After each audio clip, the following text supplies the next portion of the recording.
The morning sun filtered through the tall windows of Maple Street Cafe, casting long golden rectangles across the polished wooden floors. Emma Martinez wiped down the last table in her section, her movements careful and practiced.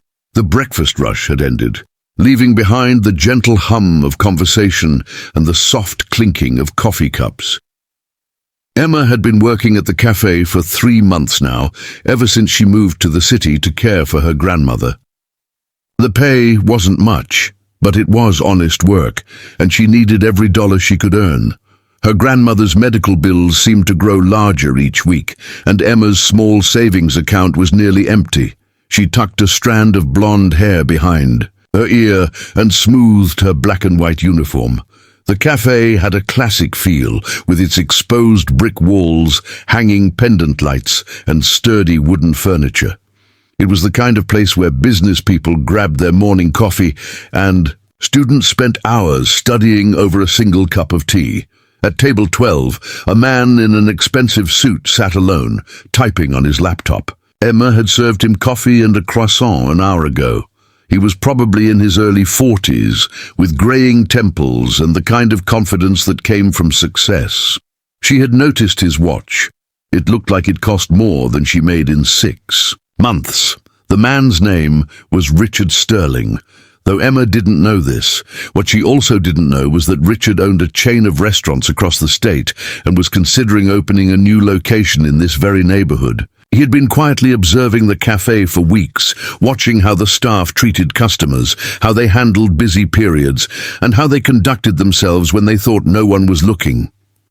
Richard had built his fortune not just through business acumen, but through his ability to read people. He believed that character revealed itself in small moments, when people thought their actions didn't matter.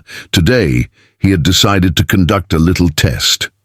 Emma approached his table with a warm smile. "Can I get you anything else, sir?" "More. Coffee, perhaps?" "No, thank you," Richard replied, closing his laptop. "Just the check, please." Emma nodded and walked to the register to print his bill. When she returned, Richard was standing by the window, apparently taking a phone call. He had left a $20 bill on the table next to the check, which came to $12, but there was something else on the table. A brown leather wallet, partially hidden beneath his napkin. Emma's heart skipped a beat. The wallet was clearly expensive, and she could see the corner of several bills sticking out from it. She glanced toward the window where Richard stood with his back to her, speaking quietly into his phone. For a moment, Emma stood frozen. Her mind raced with possibilities. She thought of her grandmother's latest medical bill sitting unpaid on her kitchen table.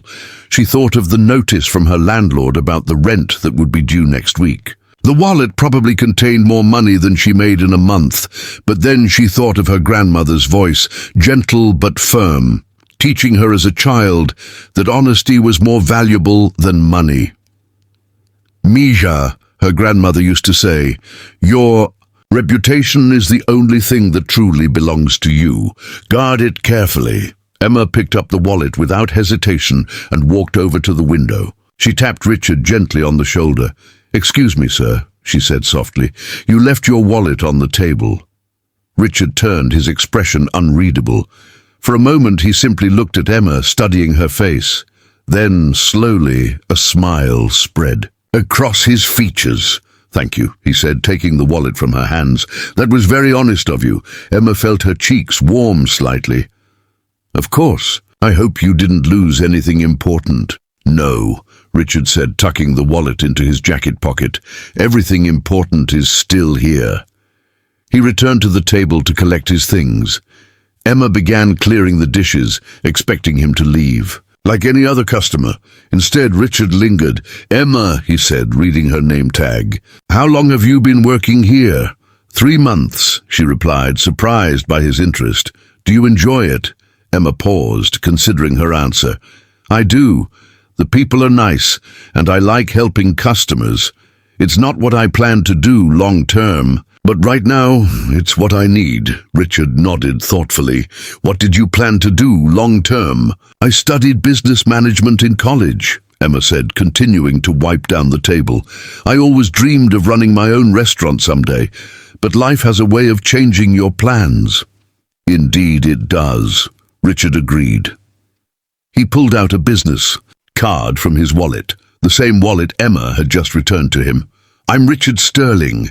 I own Sterling Restaurant Group." Emma's eyes widened. She had heard of Sterling Restaurant Group. They were known for their high-quality establishments and excellent treatment of employees. "I've been observing this cafe for several weeks," Richard continued. "I'm considering opening a new restaurant in this area, and I need someone to manage it, someone with integrity, someone who understands that success in this business comes from treating people right." Emma's hands stilled on the table. "I don't understand."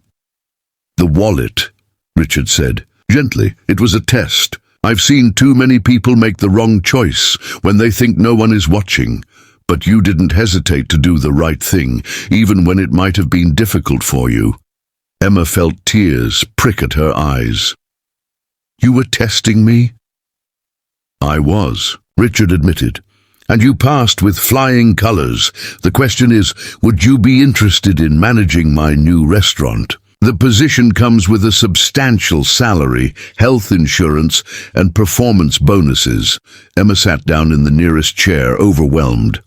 I don't know what to say." "Say you'll think about it," Richard suggested.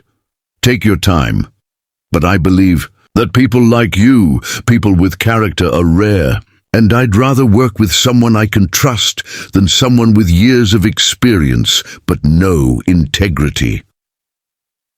Emma looked around the cafe, at the familiar tables and chairs, at the warm light streaming through the windows. She thought of her grandmother, who had always believed that good things happened to good people, even when it seemed like the world was working against you. "I don't need to think about it," Emma said, standing up with newfound confidence. "I accept." Richard's smile was genuine and warm.